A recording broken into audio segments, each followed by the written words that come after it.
Hey everybody, and welcome to the next episode of Betrayal at the Mountains of Madness, Scenario 2, in the Company of Monsters. We have some text we gotta read, so let's do it. Herr Schmidt, the expedition leader, gives you a tour of the Herman Worth on your first day at the sea. It is an impressive ship. The most distinctive features is the massive mooring mast that rises from the aftercastle for the convenient docking of the Zeppelin that looms overhead, keeping pace nearby. Your inquiries after visiting the airship are rebuffed. The attempt would be hazardous while at sea, and only to be even attempted in an unimaginable emergency. So we just decided that you're making the Matrix custom campaign. All right, well, let's do it. Let's do it. Welded shut. Why not, right? Other than the mooring mast, the ship seems to be something of a hybrid of cargo and passenger ships, with an unusually large number of staterooms and an oversized superstructure. Huge loading cranes are tied down on the deck, ready to unload onto the ice upon arrival. Your group have been assigned shared captains in the aftercastle with the engineering crew, poor quarters, but you've slept in worse places. The ship was built to our exact specification, explains Herr Schmidt, proudly as you walk along the deck in the bright sunlight. We have the latest steam-powered turbo-electric drive. The Ahnenerbe anticipates many such expeditions to the forlorn areas of the globe in search of our ancestry, and perhaps even greater things. But you would know more about that than me, I am sure. Schmidt does not seem to be a man of science, but rather a political figure within the Nazi party attached to the Ahnenerbe. He is approachable, but gives away little or nothing in conversation, instead constantly probing you for information regarding your previous exploits. An oversized platoon of soldiers openly armed with machine pistols and carbine rifles accompanies the expedition. Bringing soldiers to the Antarctic at all, let alone an entire platoon, is highly unusual. They are led by a colonel named Gunther, a dashing hero of the Great War, sporting a pencil mustache and a bellowing laugh. The soldiers guard sensitive areas of the ship, although most of them seem lax so far from Europe, even with foreigners aboard. A dozen of scientists of many specialties form the core of the expedition. Most have set themselves up with the experimental apparatus of one sort of another to occupy the 6-week voyage. The dominant personality is Herr Dr. Lange, an Ahnenerbe entomologist who seems to spend his time arguing with the others in favor of exploring any pursuits of his own. You also hear of an occultist, Frau Voigt, but she seems to keep mostly to herself. The 4 massive holds of the ship hold the vehicles and supplies for the expedition. Schmidt explains that even 2 years of food and fuel barely scratches the ship's capacity. Man, a lot of reading. Oh my god, we're still going. On the bridge, you meet the captain, Simon Roth, engaged in heated conversation with a stern-looking officer in a black uniform with a red armband. You've read newspaper stories about the secret police in Germany, and this would seem to be their agent on the expedition. The man turns to regard you with cold eyes. SS Colonel Bauer, at your service, he says. Jack Bauer. Not extending a hand. He turns to Schmidt. I was surprised to be informed that we had let a group of foreigners aboard. It should come as no surprise to you that the Reich welcomes any and all assistance from esteemed experts in any field, comrade, replies Schmidt. For are we all not explorers and adventurers on this journey of discovery? The security of the expedition will, I'm sure, be fine in your capable hands, Colonel. Which is not to mention the very large number of soldiers we have accompanying us. You are dismissed, comrade. With a click of his heels, Bauer salutes and leaves. Oh my god, the Sitcher Heights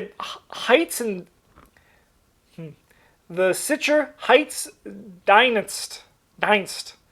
The Schitzer Heights Dienst, says Schmidt with a dismissive wave. They are trouble. I doubt they'll last too long now that Germany is safely under control. And now I must leave you, for there are many matters that require my attention. By the way, Justin, it's pronounced... No, I'm pronouncing it right. Don't worry. I got it covered. And now I must leave you, for there are many matters that require my attention. I do recommend that you keep yourself confined to the aftercastle and superstructure. We are not the SS American, yes? Anything does not go here. Good day. While the stated purpose of the expedition is mapping and exploration, you still suspect other motives. The journey to the Antarctic will take 6 weeks, so you have that long to uncover what you can on the ship, if you can avoid being shot first. We begin play on the bridge. Cool. Easy. The bridge.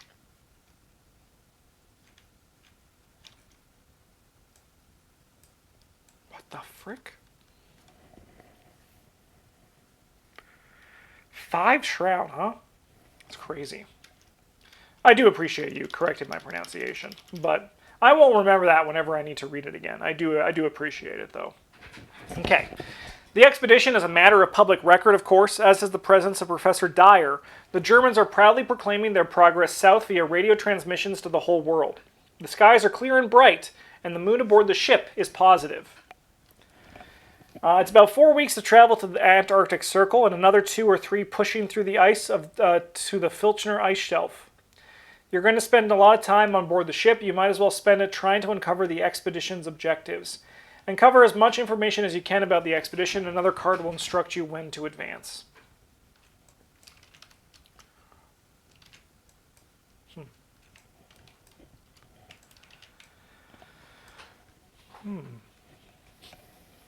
Interesting.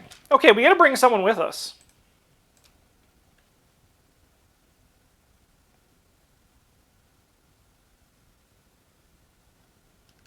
When you would test your book, exhaust this and test your brain instead. Interesting.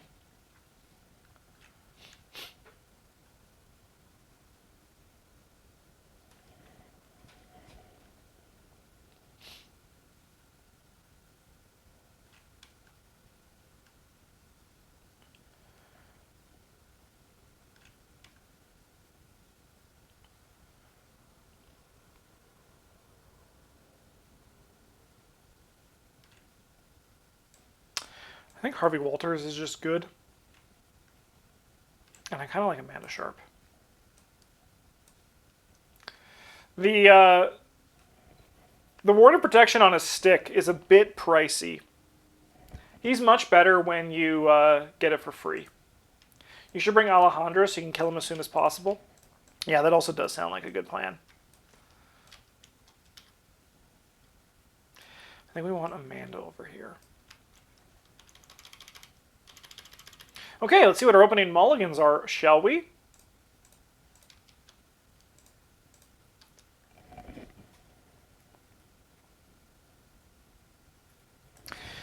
I'm probably going to mulligan that whole hand.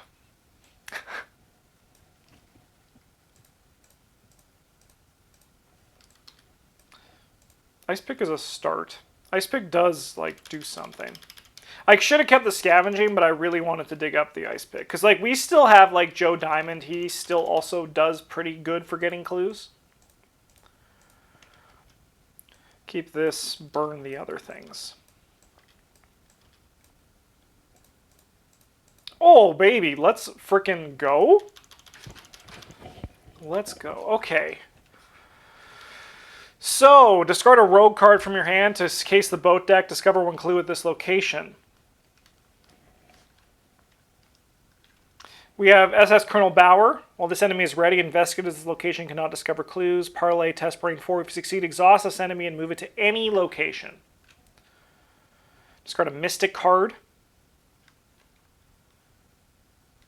Interesting. Discard a Guardian card.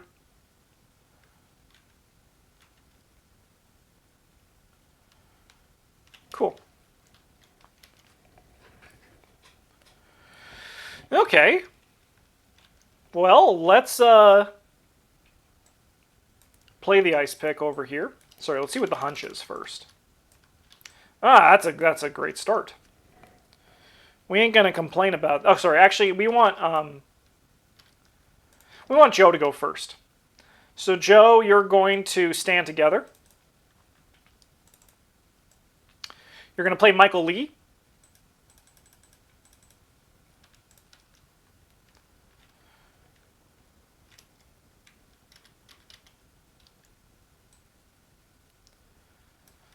And I think we're going to burn the Midnight Oil, even though I'm expecting us to fail this test.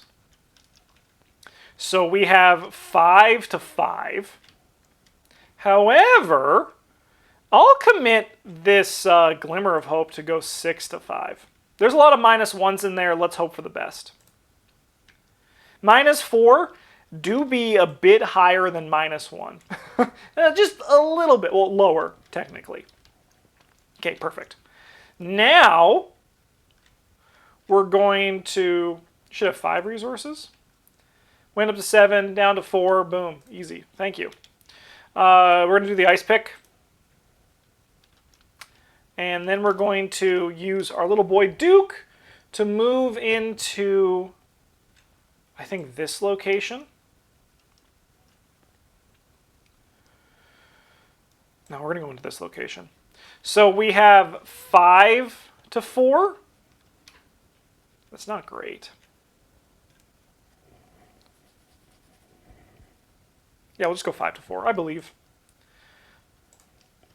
My God. My God. And then we're going to discard this winging it to discover a clue at this location, which will allow us to flip it. The heat and noise of the engine room makes any sort of conversation difficult. You're eventually able to get the attention of the chief engineer, Friedrich Lauder, who gives you a tour of the engine and boilers, shouting at incredible volume while fiddling with a strange green coin in his hand. This steam engine is brand new, he yells. Top of the line. It is a turbo-electric drive, so we do not even need a drive shaft. To think that previous expeditions to the Antarctic were made in sailing ships. While I cannot help but admire their courage, such an endeavor is foolhardy. Our journey, meanwhile, will be a fine example to the world that Germany has not lost a pfennig of its discipline or engineering excellence. There is nothing immediately untoward about the engine room, but Lauder's coin intrigues you. Remove this card from the game. Same thing. 2 clues, and then this is removed from the game.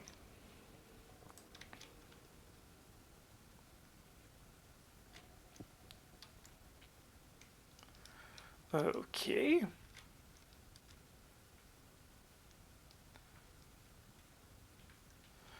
Well, we have Duke. We might as well use Duke, right? We might as well have him bring us over here.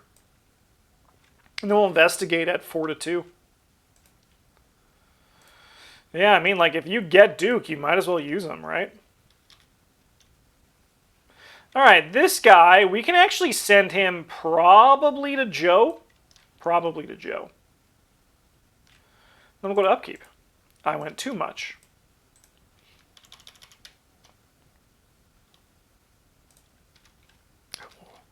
Always happy to see a deduction.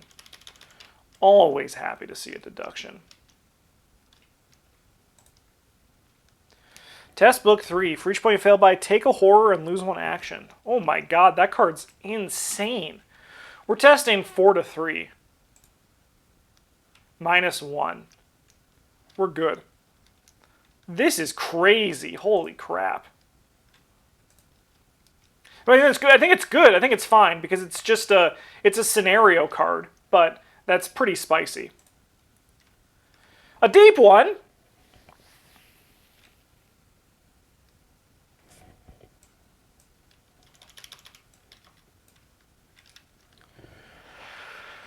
Huh.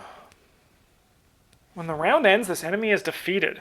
That's cool. That is actually kind of cool. I like the design on that one. Anyways, we're going to use Duke here, and we're going to investigate at 4 to 2. 5 to 2, sorry. Sweet. And then we're going to do this. With the main loading hatches closed at the sea, the holds can only be accessed via a much smaller hatch on the deck.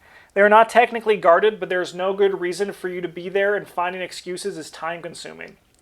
As Herr Schmidt promised, even the huge quantity of supplies needed for the expedition still leaves a great deal of room in the cavernous holds.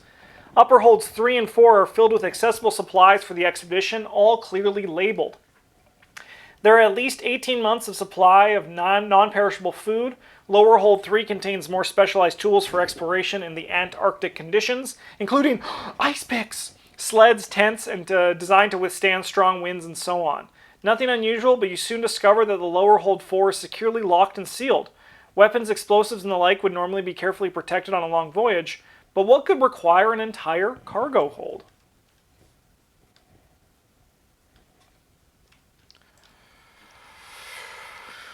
Okay. We're going to play the key ring, and then I'm going to use it to investigate here. So we have 2 to 0. I guess I don't remove this unless I pass, and I don't actually exhaust it. 2 to 0. Sweet.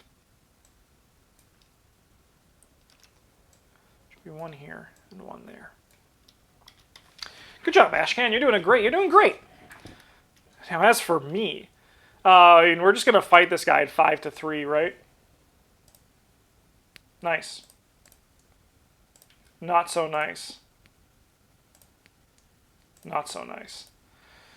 All right, we get attacked for 1 and 1, and then this guy's discarded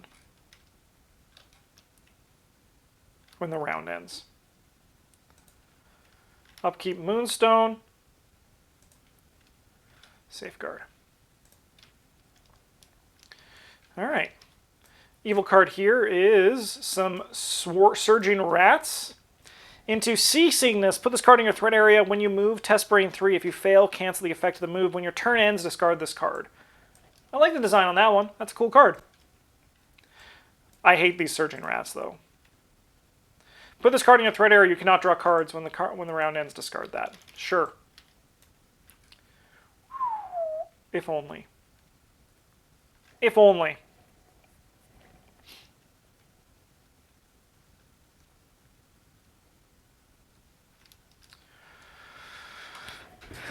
Okay. Well. Still waiting for the rats to surge into more rats. Yeah. I'll attack this guy at 4 to 1. He's dead. You do not go with it. Too quick for the game is what I'm learning. Too quick. Quick on the trigger. Okay. Well, we're going to old keyring for sure here. So we're going to invest. It doesn't work like that. We're going to investigate at 2 to 0. Sweet.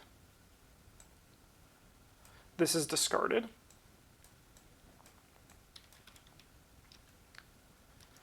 then we'll flip this. Descending from the upper hold 4 into lower fold hold 4, there is nothing immediately untoward in the huge dark area, only more crates of supplies.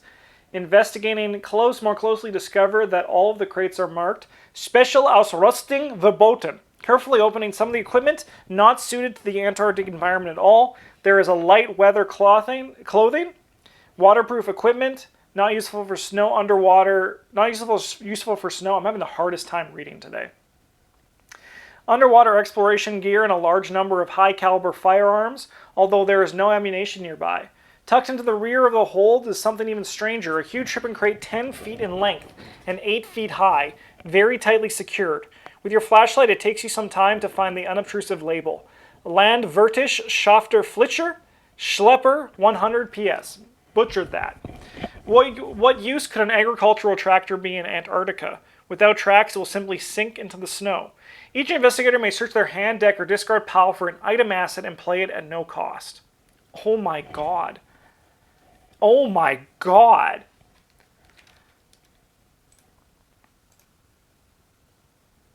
Machete. Is that really what it says? We may search hand, deck, or discard for an item asset and play it at no cost. And it's VP. What an insane card. Alright, with us it's probably just another ice pick, right? John Deere's behind this one. Amen. I mean, I'll take another ice pick. Just flipped everything over?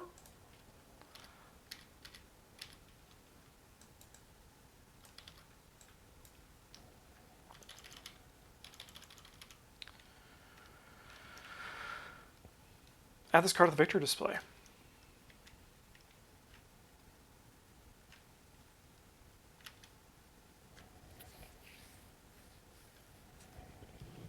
Oh, I was expecting to move this turn.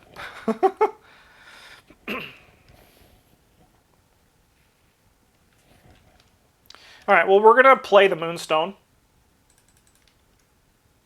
to Ready Duke. Then we're going to try to move, so we're testing at 5 to 3 here. Sweet. We're going to come here and we're going to investigate at 4 to 4. We'll go 6 to 4. Sweet. And then I'll discard this winging it to get another one. And let's ask Friedrich Lauder about his strange coin.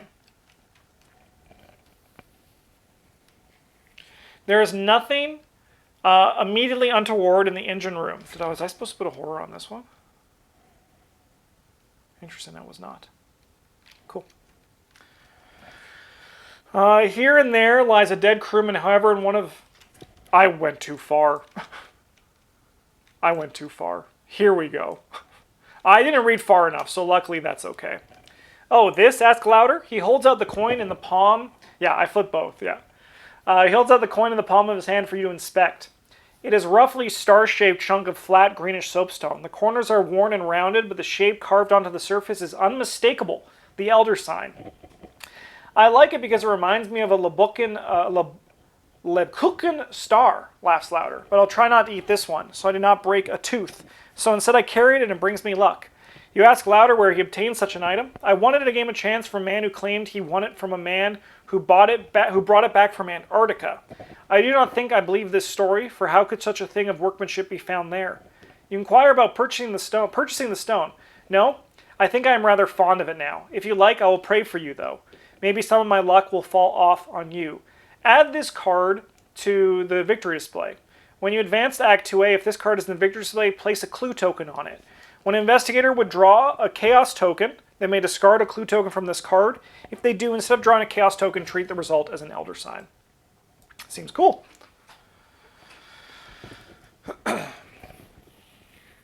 Okay. We'll machete this guy. So we're going to attack him for 6 to 1. He's dead.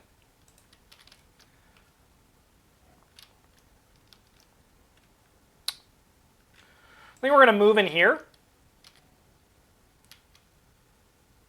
I wonder if something else happens if the clue is still on it at the end. That is interesting. That is interesting. I would enjoy it if that was the case. I'm probably going to use it, but then we can know for next time when I replay this campaign. All right. We're going to... We can't draw cards.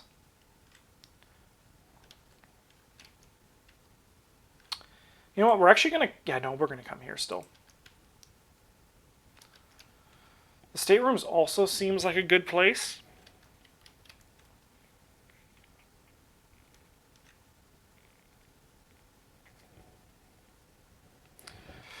No, I think we'll live here. This is fine. So we're going to investigate here. We have 5 to 4.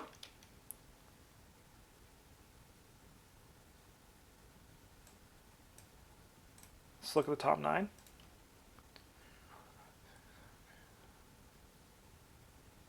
Interesting.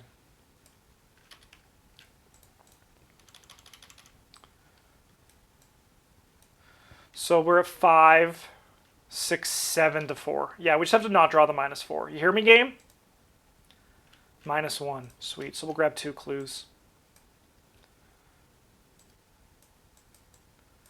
This will come into our hand. And this man will find some evidence.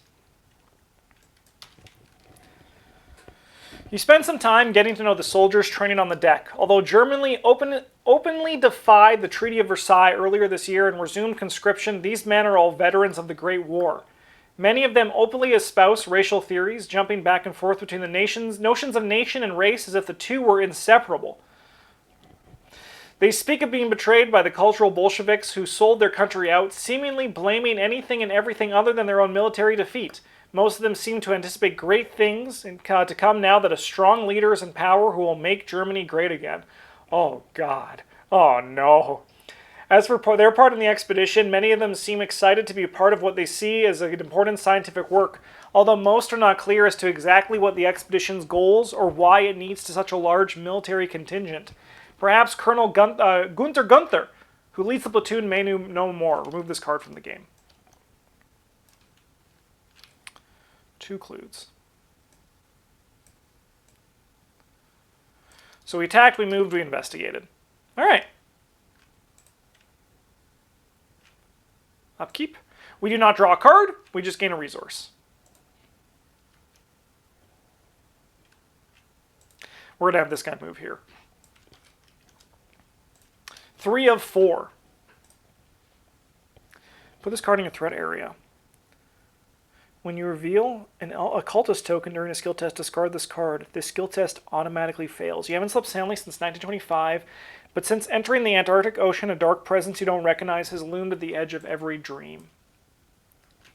Interesting. Friends.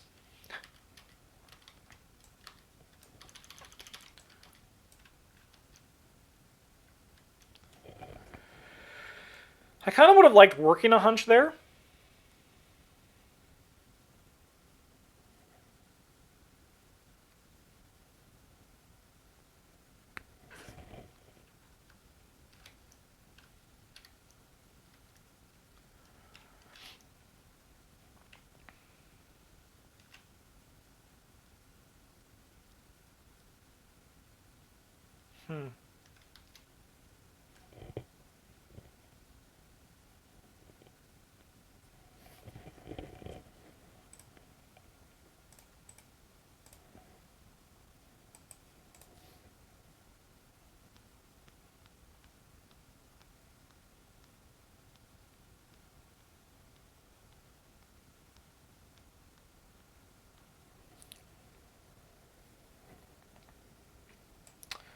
So we're going to have Ashcan move here.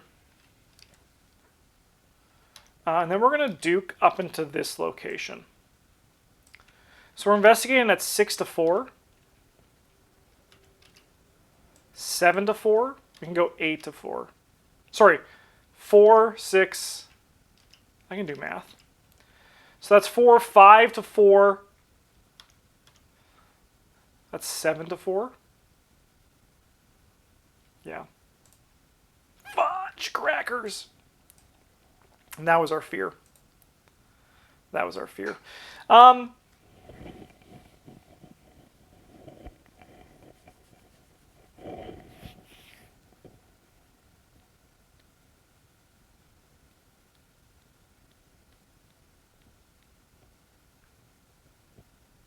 We'll draw a card. Cool. Now over here, I think we are going to Deep Knowledge. We'll add 2 curse tokens. And I think we want actually Ashcan to draw 3. Interesting. I think I'm going to use my last 2 actions to get rid of that. Yes, I think that sets us up actually really nicely. I want to move him up here. Okay, cool. All right, what do we got on this? A day after you cross the Antarctic Circle, Herr Schmidt calls you and Dyer quietly into his cabin. Our radio equipment has detected a most unusual frequency. It is emanating from the Antarctic. No city is close enough to detect it. Do you know anything of this? Dyer demurs awkwardly. It is a matter connected to your previous expedition, yes? The reason you were so adamant that no one else should revisit the ice? Very well. If you will not share, Herr Professor, we shall find what we shall find when we arrive tomorrow. For now, we will see what secrets this signal contains. So apparently, as I just learned, William Dyer's last name is Professor. After leave, Dyer turns to you. I don't know what this means. I've never heard of them using a radio before.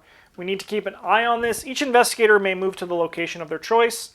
I think I'm happy with where I am. Herr Schmidt assigns the expedition's linguist and cryptographer to work together on the signal. Dr. Fisher and Captain Richter work diligently, confident there is a message encoded therein. Although the ship's progress is still being broadcast, Herr Schmidt gives strict orders that the existence of the signal is to be kept secret from the world for now. Let us avoid making fools of ourselves. It is nothing, yes. He smiles meaningfully at Dyer. A well-honed sense of dread tells you that nothing good will come from this. You had better conclude your investigations quickly. Spawn 1 clue on your location. That's a bit rough. Bigoted soldier. Any stage 1 or 2 location.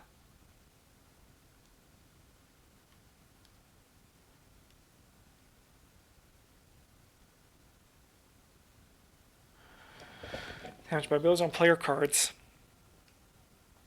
So we can put him here, and then I can just chop him up with the machete.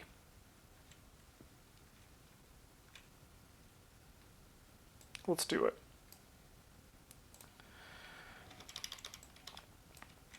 Cool. We'll engage this guy, and we'll chop him. We have 4, 5, 6 to 3. So he'll take 2 damage.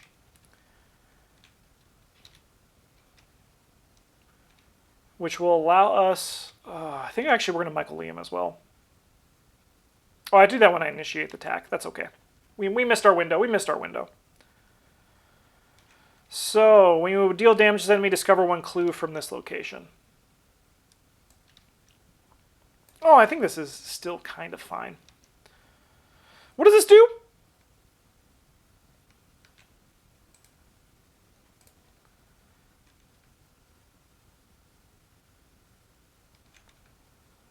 I guess it's going to be burning the midnight oil. What is it? What's the key? What's the thing again?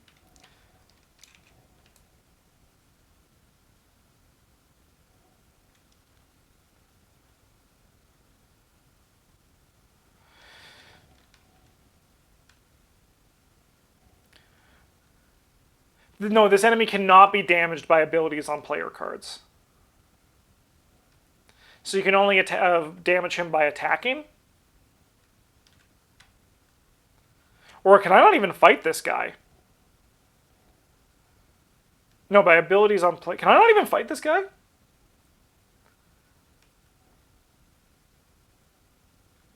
Because I might want to put him somewhere else if I can't even fight him.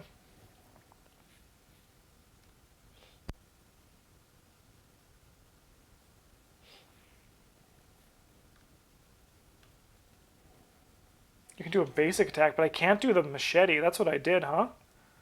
Alright, we're going to put this guy somewhere else. We're backing up. But not machete or something. Yeah, this guy can go live somewhere else.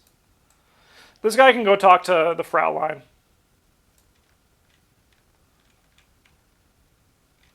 Okay, 1 more clue over here still.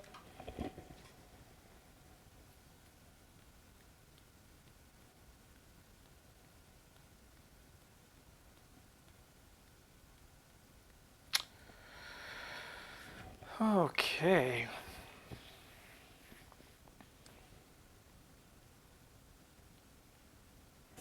Oh, and then we start with our boy, Duke the dog. He's going to investigate here. We have 4 to 4. We can commit this deduction to go 5 to 4. We can go 7 to 4. Yay! 2 clues.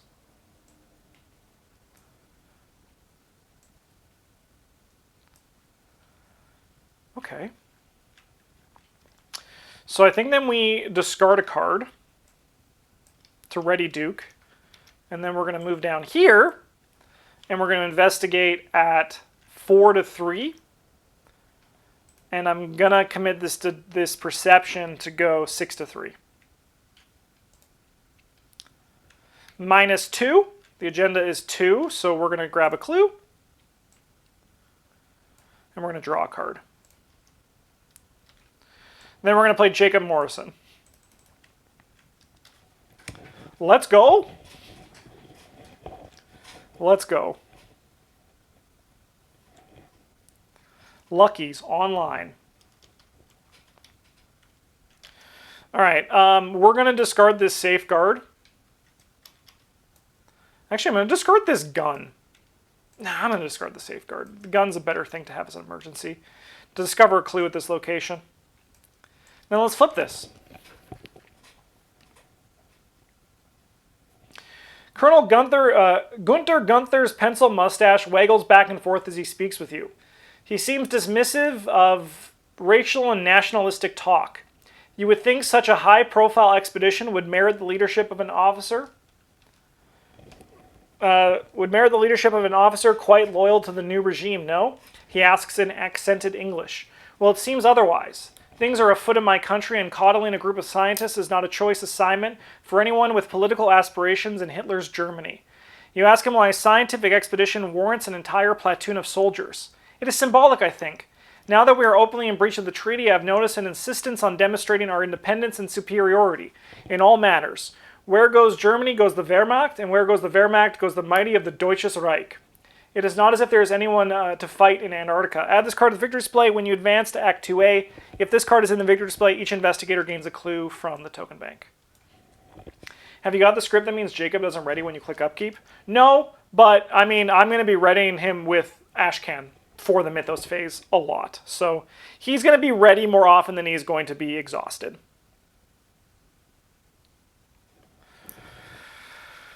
Okay. We have 2 actions left.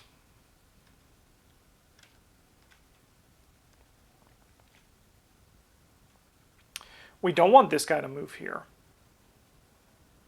So I think I'm actually going to play the gun. And then I'm going to burn the Midnight Oil. And we're going to investigate at 4-1. 5-1, sorry. And I was hoping to draw a cultist. What can you do, right? All right, this guy will move him here because he does not have a prey. Then we'll go to upkeep. 1 of 3. Evil card. These goddamn bigoted soldiers. I love this guy. Who's just like now, 2021, just he's put on the bigoted soldier card. That's really funny to me. Ooh! Joe hates this. We're testing 2 to 3. Oh, no. Oh, no, Joe. All right. Okay, Joe. Your turn's done. And you take 3 horror.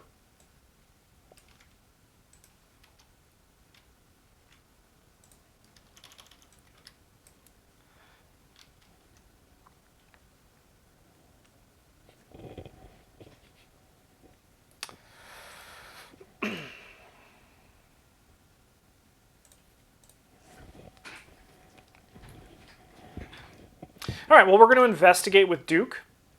We have 4 to 3.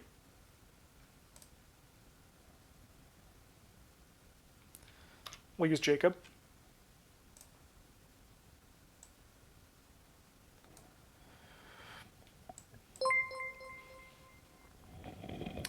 Serhoon, thank you so much for the follow. Welcome to the goddamn table. Pleasure to have you.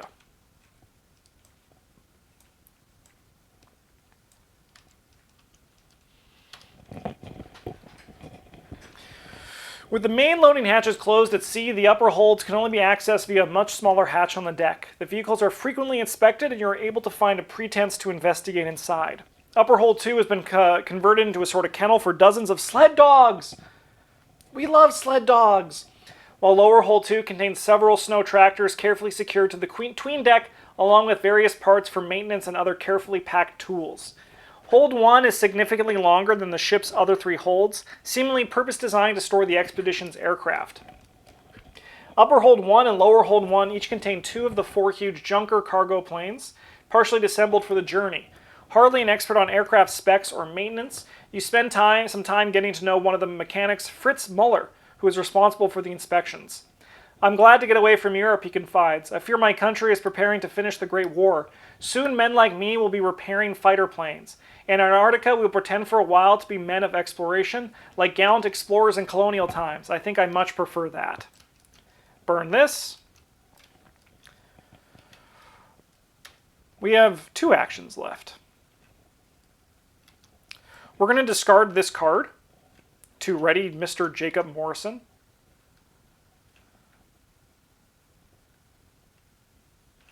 And then I think we're going to investigate at 3 to 3.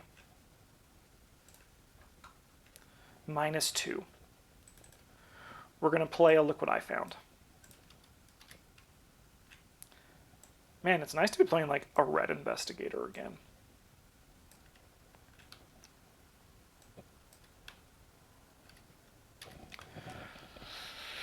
You convince Fritz Muller to show you around the planes and talk to you through their specs. The JU-52 is a real working horse, he tells you as you circle out one of the huge fuselages. With the wings and engines removed for transit, they look like skeletal wrecks. You know they use these all around the world. Cargo passengers, even as bombers in South America, I hear. These ones have been modified for use in Antarctic conditions. Look here, they have skis. We will set up a nice runway in the snow. They have also been heavily insulated, although you should still keep your furs on while aboard. Curiously also, their engines have been upgraded to add much more powerful models. You ask him what is curious about that. A more powerful engine will go faster, of course, but also consume fuel much more quickly. Given our destination and purpose, I do not think this is a good trade-off. The only advantage I can see is a significantly higher flight ceiling. Are we planning to fly at especially high altitudes, do you think? Oh, we just gained a bunch of resources. Cool.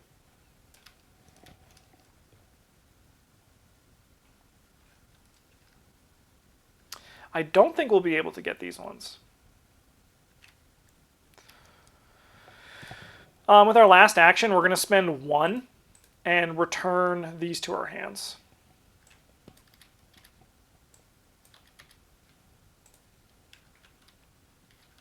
Cool.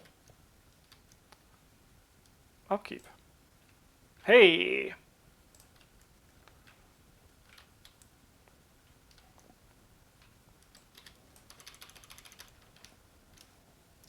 Two of 3.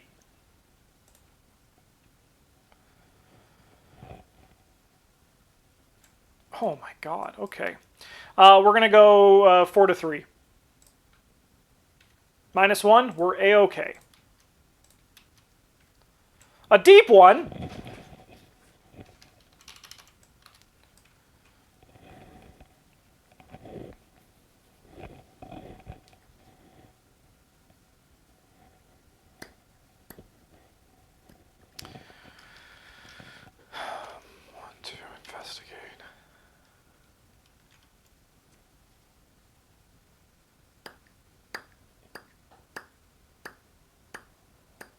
There might be a way for us to get both of these 4 clues off of this turn. There might be a way.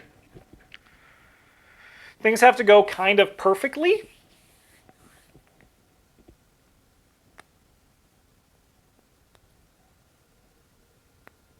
Move in. Duke up there. Commit the resourceful. We have to get rid of one of these ice picks, but we can play the scavenging in hopes of getting it back. Yeah. All right, we're going to move over here. And we're going to duke our way up here, and we're going to investigate. We're investigating at 4 to 4. We can go 5 to 4. We can go 6 to 4. We're going to go 8 to 4. Sweet. So we're going to return the liquid I found to my hand. And I am going to discard this to discover an additional clue from our location.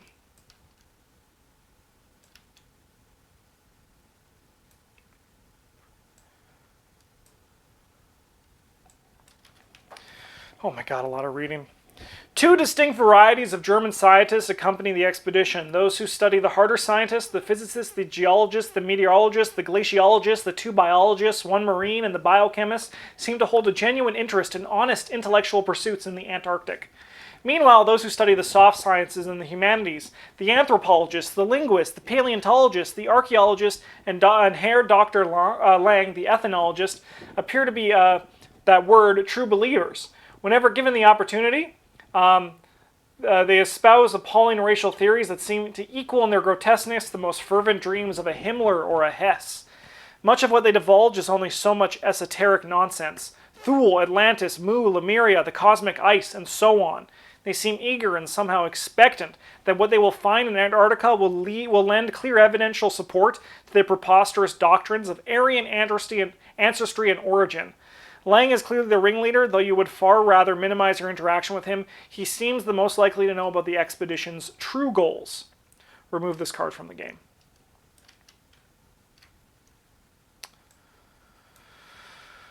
Okay, so then we investigate.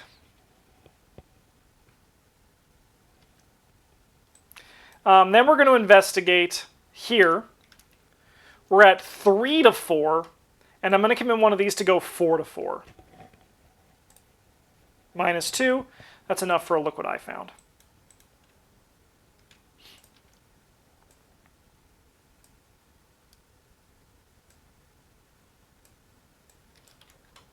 Giant stack of clues.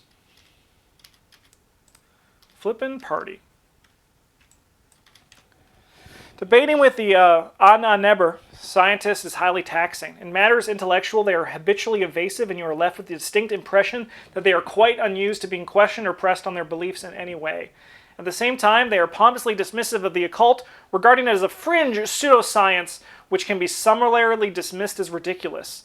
This avenue of investigation seems wholly fruitless until Lang starts to speak of the fabled plateau of Lang in Tibet, where he believes certain Thulian refugees to have migrated in prehistory. Then he speaks of a second plateau in Antarctica, and seems confident that here too will be found Thulian relics or perhaps even their living descendants. Fitting that from the roof of the world to the ends of the earth shall be found evidence of my ancestors and their unquestioned superiority, he remarks happily.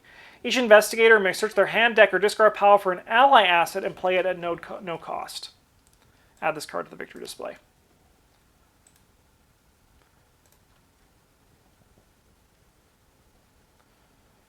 Oh, dang, we have Harvey? That's fantastic. And you have Amanda. Amanda's not great here.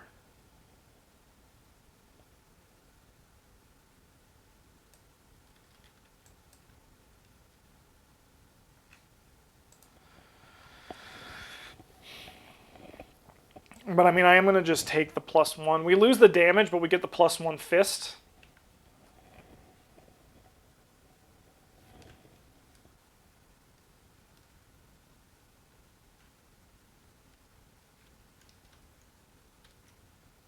You know what? We're just going to play her as Soak. We're just playing her as Soak. We're going to keep the Vicious Blow. All right. Let's attack this guy at 4, 5, 6 to 3. Cool. He's dead. And then I think we're going to move here. Upkeep. Upkeep. This flips. You join Herr Schmidt in Fisher's laboratory, where apparently the pair have had news of success. All the furniture in the lab is removed or pushed against the walls. It is a mathematical formula, you see, very complex. We have graphed it, and you may want to see the results. He gestures to the floor around him, and you notice that the two have sketched a huge and very precise symbol in chalk. The loops and whirls are hard to look at, almost distorting before your eyes. And so I complete the formula thusly. Fisher draws one more chalk mark on the floor, and as he does, you suddenly realize what the symbol is. "Get out!" you scream as the chalk lines start to glow, and an enormous alien figure begins to materialize in the room. Advanced Act 1B! The quiet ship that has been your home for over a month is suddenly a chaotic battlefield. Remove any strange stage 1 and 2 locations from not in the victory display from the game. Find all backed encounter cards and play in the encounter deck and in the discard pile and remove them from the game. Okay, so that is not you. You. All of you. You. You. This. Each investigator at the staterooms. Sorry, then these go as well. 1, 2. 1, 2.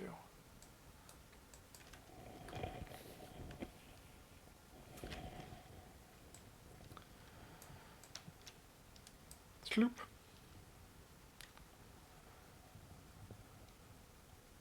Spawn 2 player clues at each location. Oh no.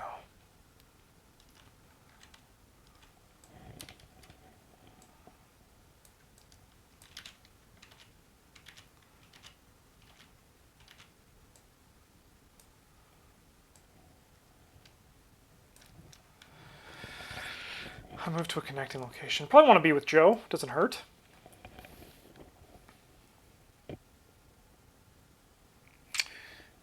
Shuffle all remaining set-aside encounter cards to form a new encounter deck.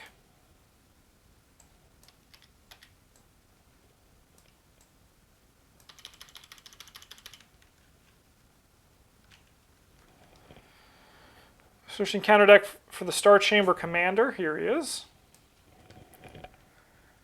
And 1 copy of Star Chamber Vanguard per player.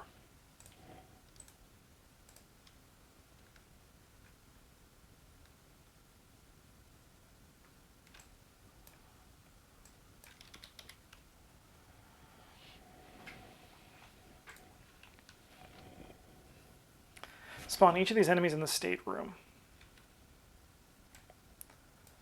Okay, I hope I have some use for these clues I have gathered. If SS Colonel Bauer is not on the victor's way, flip on 1 investigator may take control of him for the rest of the scenario.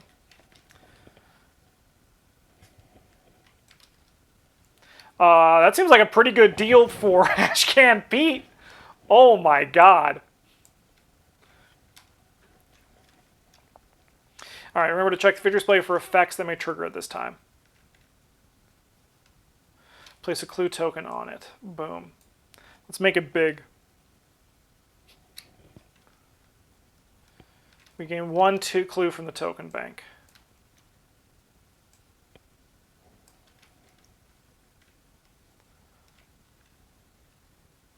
And I think we should get 4 resources.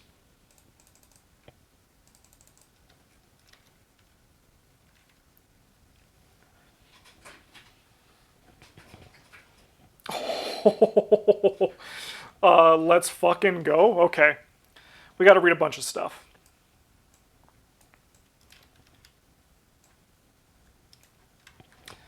The alien beings spread out into the ship, hunting down the crew. After a few casualty weapons are distributed in corridors barricaded, and they seem to be contained, then comes something else.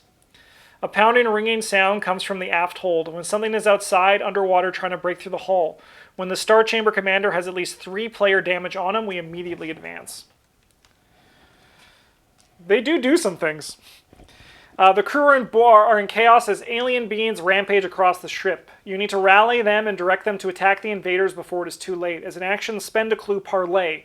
Choose an unengaged Elder Thing enemy in play and move in 1 location towards you. Spend 1 to 3 clues. Parlay. Deal that much damage to an enemy at your location or connecting location. If the Star Chamber commander is defeated, we advance. So these guys, just going to shuffle this deck, cannot be damaged while this enemy is ready at any location. And then aloof and alert and retaliate does not exhaust when this enemy attacks. When the enemy phase ends, if this enemy is ready and unengaged, move it to the nearest location without a horror token or free enemy on it and flip that location. Ready and unengaged. Enemies ready and engaged, move it to the nearest location without a horror token or free enemy on it and flip that location. Okay, we have evil cards.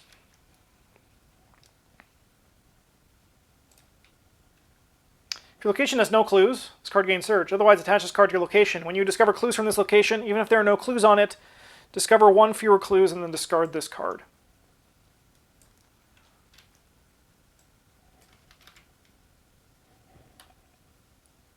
I have 12 health.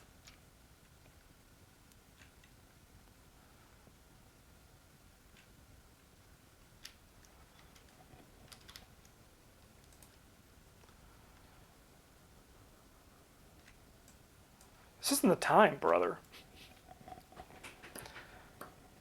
You're supposed to discard all your clues? Were we? Did I miss that?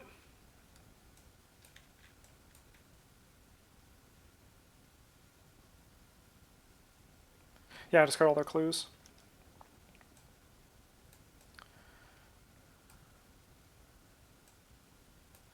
So there was no use for them.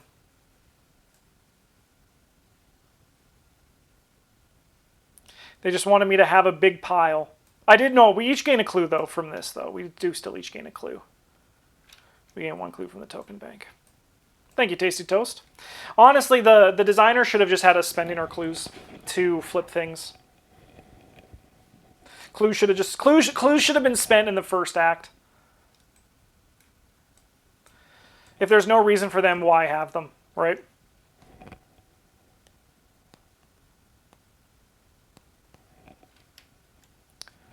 Okay. See what your hunch is, Joe.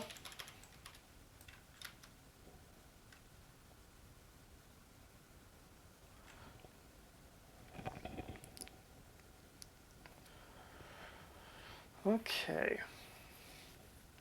Well, that makes it a bit trickier, but luckily...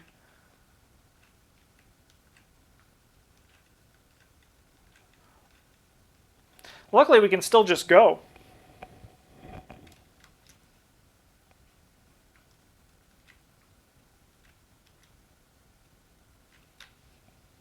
All right, I think we're going to start by playing this scavenging. And then we're going to duke our way over here.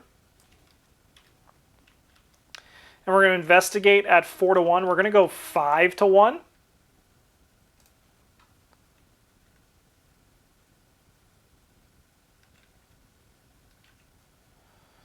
Let's go 2 or more. All right, well, we'll just grab 1 clue.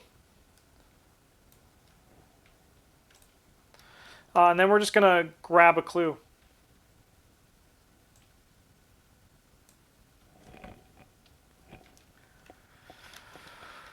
Okay, we're going to give this guy some chop.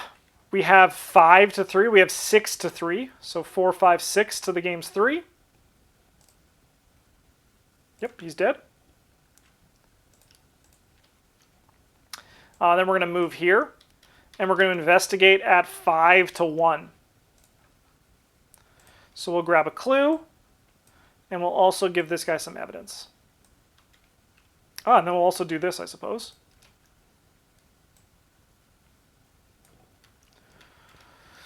All right, bring the boys over.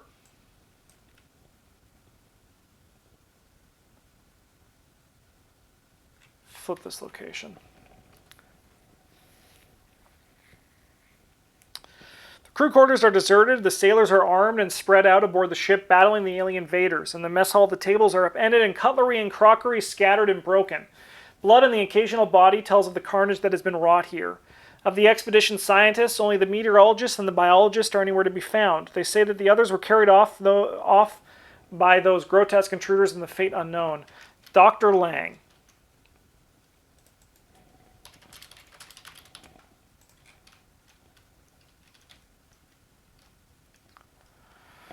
Place a horror on this location.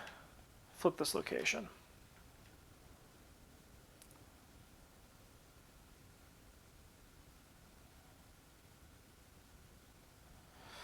We're going to have to get working on this guy. That can be a Joe Diamond thing for sure, though. We do have to kill these things.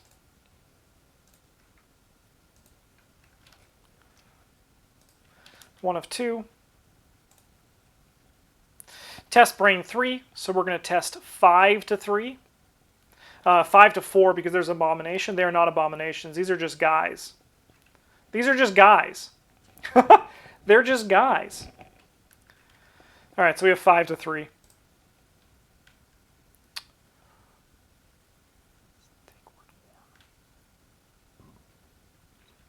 Stand up. I'll take a horror. That's not bad at all. Excuse me. Suck it, game.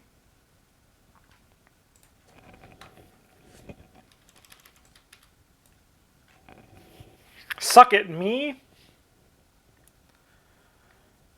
Okay.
So I think we move into here with Ashcan.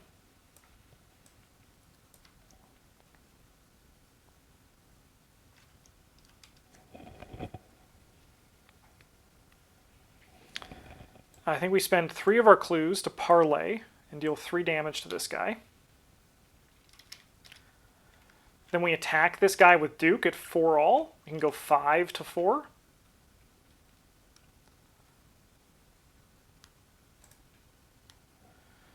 So that puts us to 2 to 4. We can use Jacob to kill him.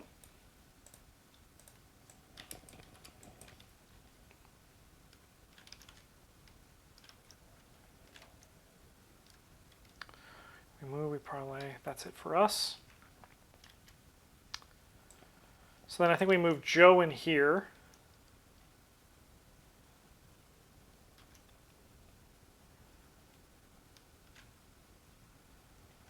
I think we can have Joe draw 3 cards.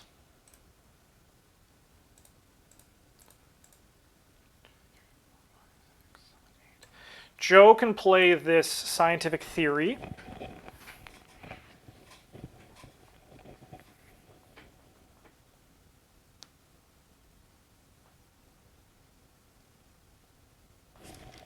It was up to 3 clues that we can spend to ding someone, right? Yeah.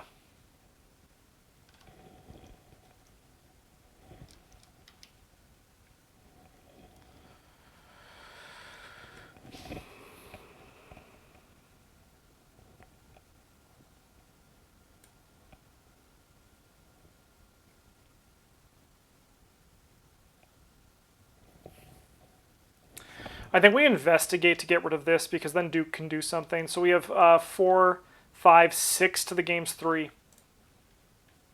Sure.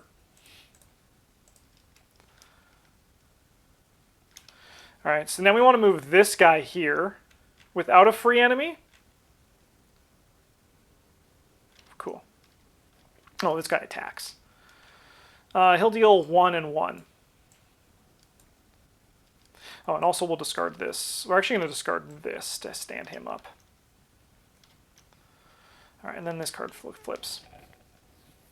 By the time you arrive on the bridge, the battle is long over. The bodies of sailors are heaped around the entrances to the rooms, surrounded by spent cartridges. Curiously, there are no officers amongst the dead, and there's no sign of them nearby. It is inconceivable that they fled. Record the name of Captain Roth in the campaign log under abducted. Sorry, you were missing? Abducted.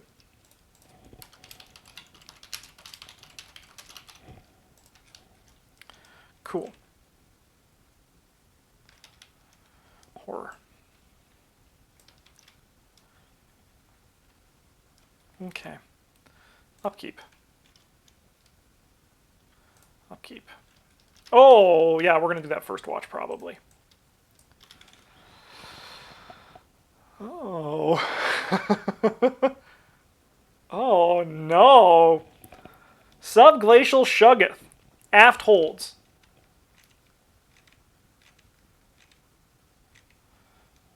Massive. Rival Elder Thing. Enemies with scaling health deal player damage. Oh, the boss. Okay. Enemy. We got a war, baby.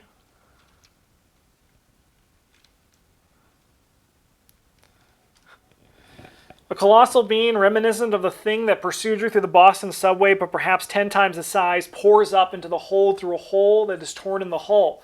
Mercifully, its bulbous mass plugs the hole, but this is lost on the dozens of crewmen that it ensnares with the mouths and tentacles that form along its surface. And from every mouth comes a hideous, shrieking, cacophonic cry, Tekalili, Tekalili. When the mythos phase ends, remove all doom from play. For each doom, we discard player clues from play. Oh, okay. So we just fight till it's done. We just fight till it's frickin' done.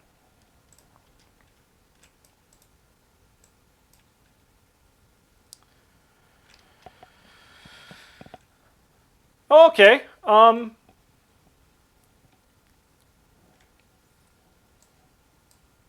Amanda, they're still out for you. All right, we have 5 to 3. That's -4. So we're going to take the horror, but we're going to deny that horror ever happened.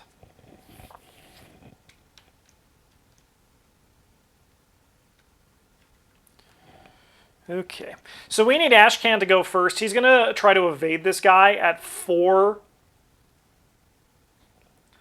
4 to 2. Sweet. Then we're going to investigate with Duke. So we have 4, 5 to the game's 3. We'll grab a clue.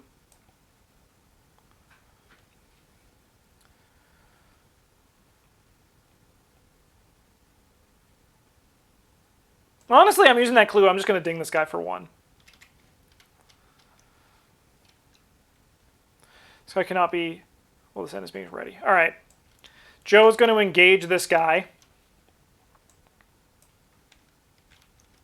And then it's time to fight.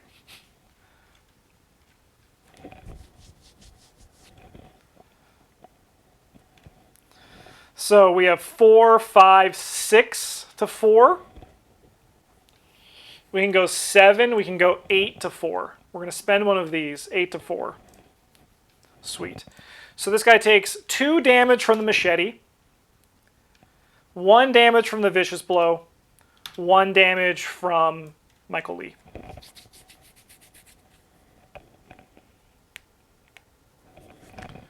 Let's go again.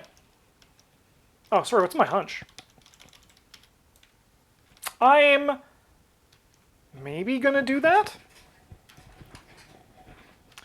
I didn't, not this turn, but maybe in the future. All right, we're going to attack again. We have 4, 5, 6, 7 to 4. We're going to spend 1 to go 8 to 4.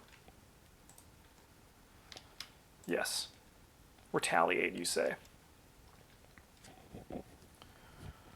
1, 2, 1. Okay. Enemy phase. This guy stands up. This guy moves here. This guy attacks us again.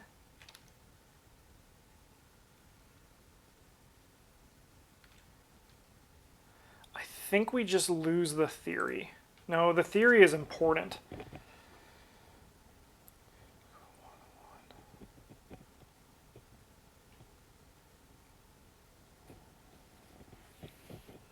That retaliate sucked. I should have used the thing here, but...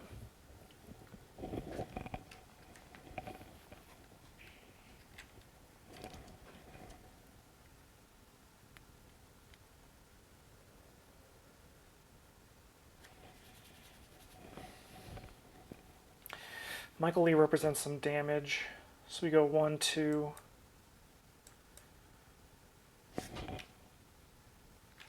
Sorry, Amanda, you're abducted.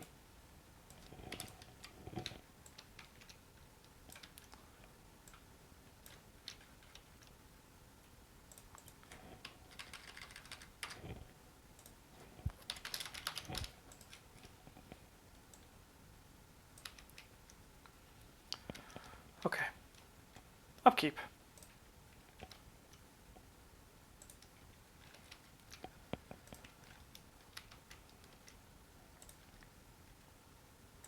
Oh, that's fine.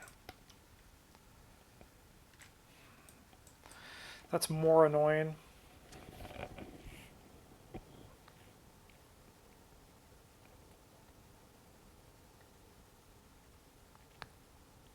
Okay.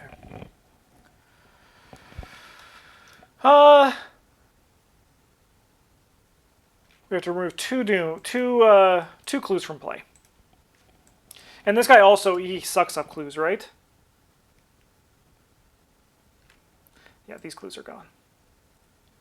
Bye. Into the bin with you.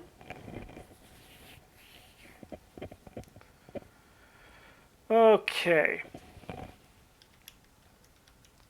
We're going to try to evade this guy at 4 to 2. An Elder Thing attacks me. Yeah, that Elder Thing can attack me. That's fine. This guy's evaded. We're going to use Duke to attack this guy. So we have 4 to 3. I'm going to go 5 to 3. We'll use Jacob to kill this guy. Sorry, what's our hunch? That is nice.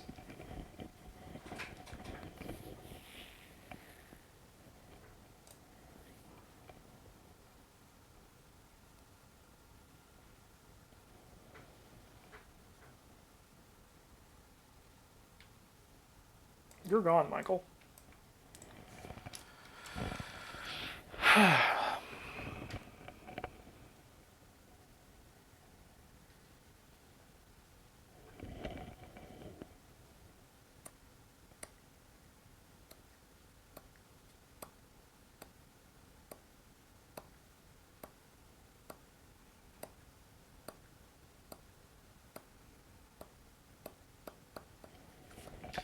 So I think what we do is we're going to discard this deduction to ready Duke. And then we're going to attack this guy with Duke. So we have 4 to 4 with the ice pick. And I'm going to discard this to as if we drew the Elder Sign. So then we automatically hit. I'm going to discard this so we deal 3 damage. Nice. Now over here, this should be gone, right? We discovered a clue here. Yeah, we did. I don't think it really matters. We're going to attack with the machete. We have 4, 5 to 4. I'm going to put a bunch in. I put in 4, so we're at 9 to 4. We'll go 8 to 4. Sweet. He'll take 2 damage, and then we'll parlay with these 2 clues to get rid of him. It does matter. Duke's a good boy. Whew.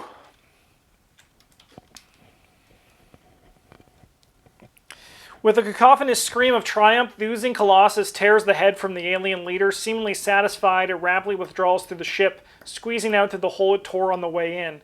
The crew rush to seal the aft hold before the ship floods. Resolution 1.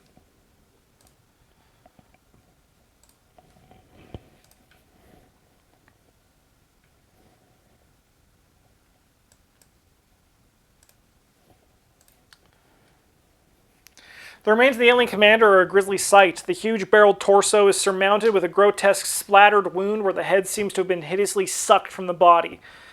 The commander's headless corpse was recovered.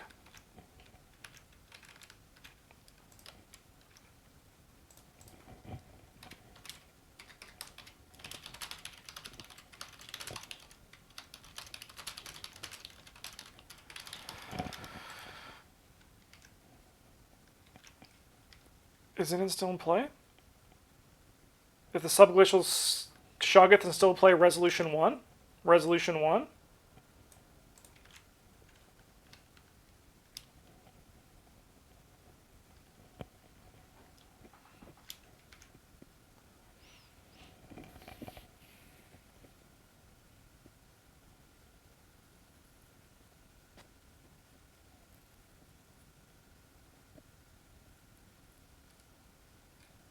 Skip to Resolution 4. Oh my god. It's Christmas, man. I'm so out of it. No, don't be. It's all good. Taking stock of the situation, the expedition is in bad shape. Crew, soldiers, and scientists are dead, wounded, or missing. Supplies have been stolen and equipment damaged, but Herr Schmidt seems jubilant. This is excellent, he says. Proof of non-human beings here on Earth. Such power. I am more confident than ever in the value and righteousness of this expedition. You, he points at your group, come with me. You're experts of the supernatural you claim to be. I have something supernatural to show you. We survived the aliens' attack. The ship survived the aliens' attack.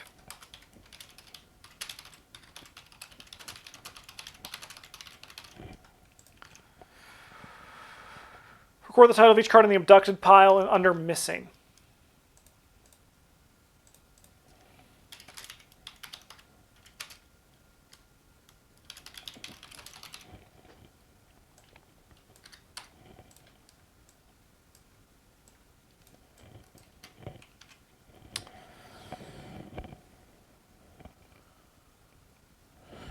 We get victory.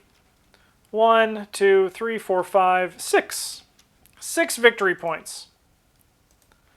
They really want me to read all this, huh?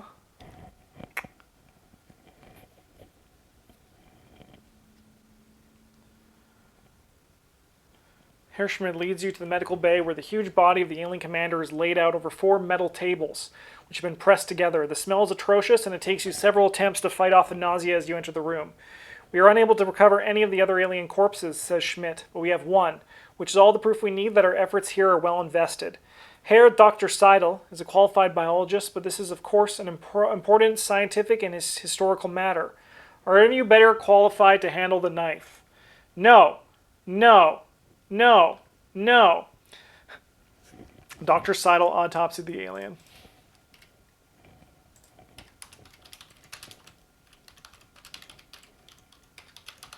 It is cool. I do dig it.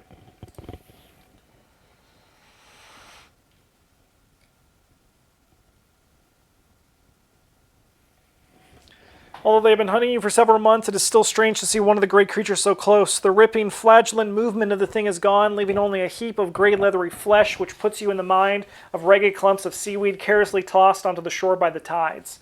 The limbs of the thing you have already observed in motion. 5 arms circle its middle that can conjure images of the snowflakes of Helga von Koch, or the bizarre triangle patterns of Sierpinski in the way that divide and divide again to form a forest of tentacles. 5 leg-like appendages extrude from the base, ending in great paddles or fins over a foot long. The examination of the wings answers a question that has been puzzling you since your first encounter in Boston. These things have 5 wings, each neatly folded onto vertical recesses on its rigid torso. You are sure you have seen them aloft on only 2 of the great membranes. A subtle detail is found on the leathery skin of the torso. An elaborate pattern is inlaid into it, curves and angles of no apparent meaning, resembling nothing so much as abstract form of tattoo. The effect is especially pronounced around each of the ridges, but it is still difficult to detect from a distance. The method of application is unclear, but it may have been cut or burned into the skin or applied with an unknown chemical substance. The headless corpse was recovered. Autopsy 3. The neck of the thing is a ruined mess. Its impossibly tough flesh has been ripped almost effortlessly by the grotesque and many-eyed assassin as its beheaded prey. A massive quantity of the stinking, thick, greenish fluid that apparently passed for blood within its alien body was disgorged onto the deck where it fell, and it continues to leak now into a bucket, carefully placed to catch it. Around the neck are remnants of gills. Clearly there were originally 5, but 4 were ripped away along with the head. Only one remains intact, perhaps 2 feet long, its delicate fronds caked with fluid. How long is the torso? Asks Dyer suddenly. A figure of 7 feet and 1 inch is reported, and in reply to Schmidt's inquiry, Dyer replies that he merely wished to record to be as accurate as possible. Although several unsuccessful attempts with surgical implements, industrial tools are requisitioned from elsewhere on the ship, and the dissection begins in earnest, a powerful electric saw intended for cutting ice is applied to the thing's corpse. Its immediate success is tested by the grotesque spray of ichor, which coats the ceiling, 2 walls, and most of the observers, including you. The thing's interior is bewildering, and as it is gradually mutilated into smaller and smaller parts, the questions only grow. Although the Germans seem initially reluctant to accept it, it is clear that the thing is part of no known terrestrial order of being. You can locate no internal vulnerabilities? My mind is mush. There's been a lot of reading. I'm skipping that one. And you learn little of value that will help you defeat them in battle. Autopsy 4. No, please. Please, no. Schmidt turns to Dyer. This is one of your aliens, is it not? You believe them to have come from elsewhere, another planet perhaps, sometime in prehistory? Yes, replies Dwyer. They are the ones referred to in certain awful texts as elder things. They are what I warned everyone of. Schmidt waves his hand dismissively, and as you can see, we have defeated them. The German Reich is not so easily dissuaded as it's mush. My brain is mush. America, now we will press on and seize their secrets for ourselves. The public autopsy concluded for now as Dr. Siegel settles in to conduct more specific tests on the various pieces of organ and offal. You clean yourselves as thoroughly as possible and reconvene in a quiet corner of the mess hall. Were you paying attention? Dyer demands in a forceful whisper. You inquire what to. The details. The details were wrong. The size of the feet, did you see them? He rummages in his document before showing you a particular paragraph. Here, Lake says they were about 8 inches long, but these were 14. And the size of the body. It was 7 feet and it should have been over 8. And the gills, did you see the gills? They were huge, far larger than anything they should have been. You ask Dyer what he's getting at. Something has been bothering me since even before Boston, when I started tracking the activities of the Star Chamber Foundation. You read my document, yes? Lake unearthed 14 of those creatures. I found 6 buried at Lake's camp and 4 more in the tunnels beneath the city. That leaves only 4 survivors at most, assuming any were able to escape that terrible place. But all of the Star Chamber teams seem to be accompanied by at least 1, and I think there may have been as many as 6 or more during the recent assault. Where are these creatures coming from? The autopsy confirms my suspicions. I do not believe these things are the ones Lake recovered. The explorers lost 100 million years out of time. I believe these things are from here today, now. They are living, extant beings from deep beneath the sea. The gills, the feet, the reduced size, these show both degeneration I observed over time within the city, but almost modest adaptation. Adaptation to an underwater state of being. And the markings on the skin, the tattoos. Did they not communicate a singular primitive state of being?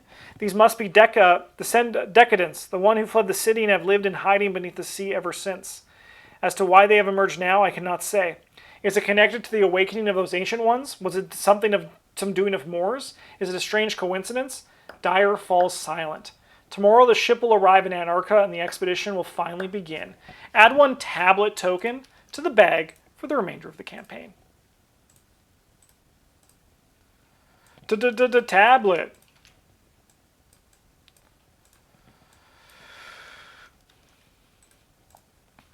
Jam-packed bag.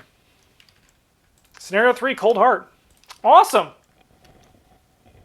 I've been having a great time with this campaign. I think it's really good. It's really fun. I'm excited to see what else happens here. I'm also very happy for both myself and chat that I didn't kill Duke this time.